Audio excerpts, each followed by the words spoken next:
दाद देनी पड़ेगी जी, बच्चन आंटी की बड़ी बेटी को दाद देनी पड़ेगी।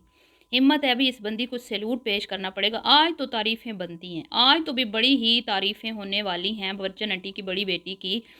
आज उन्होंने जी बुराई के खिलाफ आवाज़ बुलंद की है, एक जिहाद का काम किया, ठीक है? और ऐसी औरतों के खिलाफ ऐलान जंग किया है जो अपनी शादी के बाद डाइवोर्स लेके उसको सेलिब्रेट करती हैं। और उन्होंने एक कहानी सुनाई है हमेशा की तरह, जैसे वो कहती हैं फलां कमेंट आया, इसी तरह उन्होंने आज अपनी एक फ्रेंड के बारे में एक उसकी शेयर की, उसकी डाइवोर्स की जर्नी, और वो कितनी खुश है डाइवोर्स लेके और किस तरह वो सेलिब्रेट कर रही है, जिसका दावतनामा उन्होंने बर्चन आंटी की बड़ी शहजादी को भी भेजा। लेकिन नहीं, नहीं, नहीं, नहीं, आंटी की बेटी ने तो भाई ऐसी औरतों के खिलाफ ऐलान जंग कर दी है जी, और ये जहाज से कम नहीं है। और बुराई के खिलाफ जो आवाज़ उठाएगा उसकी तारीफ हम करेंगे। तो करते हैं इस पे बात। वीडियो को आपने बिल्कुल भी स्किप नहीं करना, चैनल को करना है सब्सक्राइब, वीडियो को करना है लाइक और शेयर। अस्सलाम वालेकुम जी, कैसे हैं आप सब लोग? उम्मीद है कि आप सब ठीक होंगे और अपनी अपनी फैमिलीज़ के साथ सेफ होंगे। अल्हम्दुलिल्लाह मैं भी बिल्कुल ठीक हूँ। आप सबकी दुआओं और सपोर्ट का बहुत बहुत शुक्रिया। तो इससे पहले कि मैं अपने टॉपिक की तरफ बढ़ूँ, मैं आप लोगों को एक बात बताऊँ कि जहाँ अब हम लोग रहते हैं वियतनाम में, हालांकि ये नॉन मुस्लिम्स लोग हैं और इनका लाइफस्टाइल भी आपके सामने है। ये कुछ मैंने क्लिप्स आपके साथ शेयर किए हैं। लेकिन इसके बावजूद इनका फैमिली सिस्टम काफ़ी जो है ना बेहतर है। ये शादियां करते हैं तो कोशिश करते हैं शादियों को निभाने की, और अपने बच्चों की तरबियत पे बड़ी ख़ास किस्म की तवज्जो देते हैं।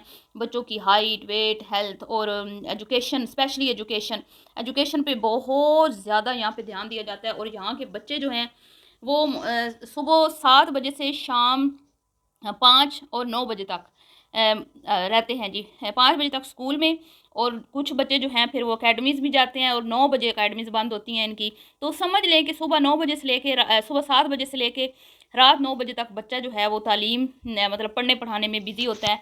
और स्कूलों का सिस्टम इतना कोई बेहतरीन है ना, कि यहाँ पे बच्चों को इस तरह मतलब कि रखा जाता है जैसे कि वो घर घर में है, घर का माहौल, और सख्ती बिल्कुल नहीं होती। यहाँ पे इनको खाना दिया जाता है, इनकी नींद का प्रॉपर, इनके हर बच्चे का अपना गिलास होता है, अपने बर्तन होते हैं, इनके अपने पिल्लो होते हैं जिस पे ये वो टाइम होता है रेस्ट का, सोते हैं। स्कूल में ही 1.5-2 घंटे की ब्रेक होती है जिसमें बच्चे रेस्ट करते हैं। अपने एक अलग से इनका एक सेपरेट जगह बनी होती है जहाँ पे बच्चे जाके सोते हैं।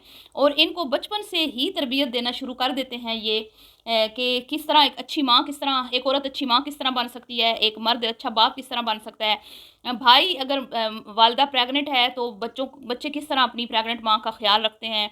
इसी तरह अगर छोटा बच्चा पैदा हुआ है किसी का बहन या भाई, तो वो अपने छोटे बहन भाई का किस तरह से ख़्याल रख सकता है, ठीक है? और हर चीज़ के बारे में इनको पढ़ाया जाता है, प्रॉपर इनकी ट्रेनिंग की जाती है। इनको बताया जाता है कि अगर माँ प्रेग्नेंट है तो उसकी डाइट का कैसे ख़्याल रखना है, उसकी हेल्थ का कैसे ख़्याल रखना है, न्यू बॉर्न बेबी का किस तरह से ख़्याल रखना है। तो छोटे-छोटे बच्चों को इन चीज़ों का पता होता है।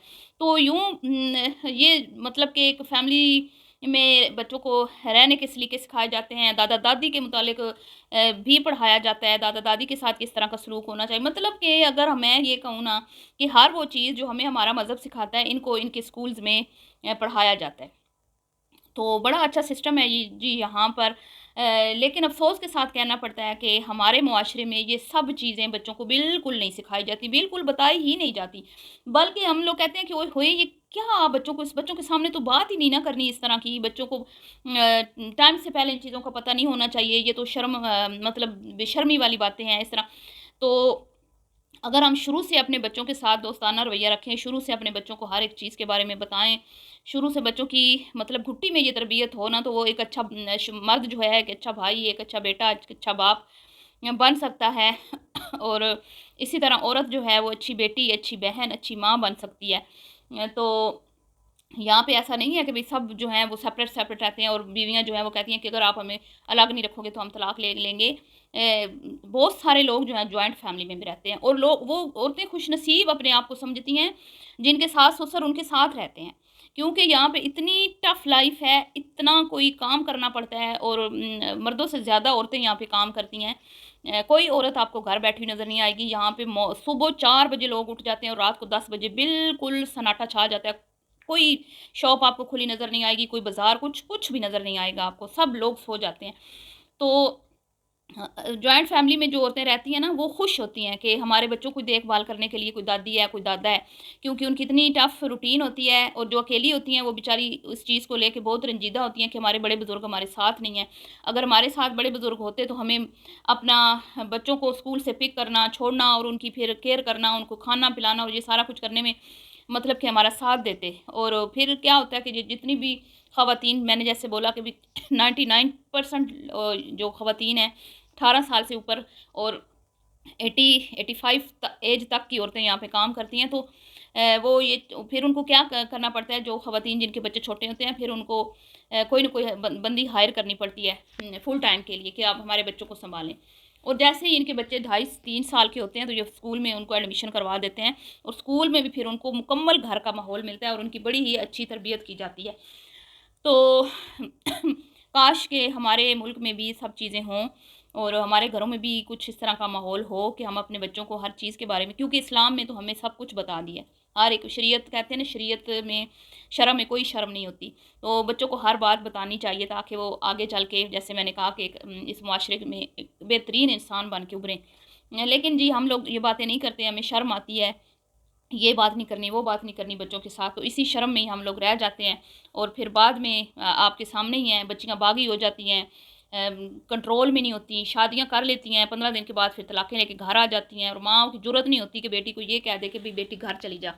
तो इसी टॉपिक पे आज बर्चन आंटी की वीडियो, बर्चन आंटी की बड़ी बेटी की वीडियो एक आई मेरे सामने, जिसका मैंने टाइटल देखा तो मैंने कहा ज़रा देखें तो सही वीडियो में क्या बोल रही हैं वो। तो उन्होंने बड़ी अच्छी बात की जी। अभी कुछ दिन पहले बर्चन आंटी ने भी बात की थी मरियम के हवाले से। उन्होंने तो बाकायदा नाम भी लिया था मरियम का, इन्होंने तो नाम नहीं लिया, लेकिन उन्होंने नाम लिया था बर्चन आंटी ने कि भई इस तरह मरियम के साथ हुआ है, बेचारी के साथ बड़ा ज़ुल्म हुआ है। तो आंटी जी शायद आप को मतलब आप समझी नहीं है उस औरत को कि वो क्या है, क्या नहीं है। आपने अपनी बेटी के वजह से उसकी बिला वजह हमदर्दी की, तो गलत बात है। लेकिन आपकी बेटी ने ऐसा नहीं किया। मुझे इस बात की खुशी है कि उसने हक़ और सच की बात की है। उसने ये कहा कि हमारे अल्लाह रब्बुल इज़्ज़त के यहाँ तलाक़ एक नापसंदीदा अमल है बिल्कुल। हालाँकि इसको जायज़ करार दिया गया कि अगर मर्द खुश नहीं है तो बेवल ऐदा हो सकता है, औरत खुश नहीं है, तो पूरा-पूरा हक़ अल्लाह रब्बुल इज़्ज़त ने दिया है। यहाँ तक कि आप वसल्लम के पास ऐसी भी ख़वातीन आई थी जिन्होंने कहा कि हमें अपने शौहर जो हैं वो प्यारे नहीं लगते, खूबसूरत नहीं है, शक्ल-ओ-सूरत के मामूली हैं और हम हसीन हैं। तो इस बिना पे भी आपने अलहदगी करवाई। तो इस्लाम तो बहुत ही प्यारा मज़हब है। लेकिन इस अमल को नापसंदीदा भी करार दिया गया है और अल्लाह की खुशनुदी के लिए जो औरत अपने शौहर की को एक्सेप्ट कर लेती है ना, चाहे उसमें कमियाँ भी हों, तो उसको वो एक्सेप्ट कर लेती है और अल्लाह की रज़ा में वो राज़ी हो जाती है, तो उस औरत के लिए फिर बहुत अजर है, दुनिया और आखिरत में बहुत अजर है। तो जो नेक औरतें होती हैं, वो फिर अल्लाह की रज़ा में राज़ी रहने वाली होती हैं, वो कमी बेशी जो होती है, उसके साथ ही अपने शौहर को कबूल कर लेती हैं।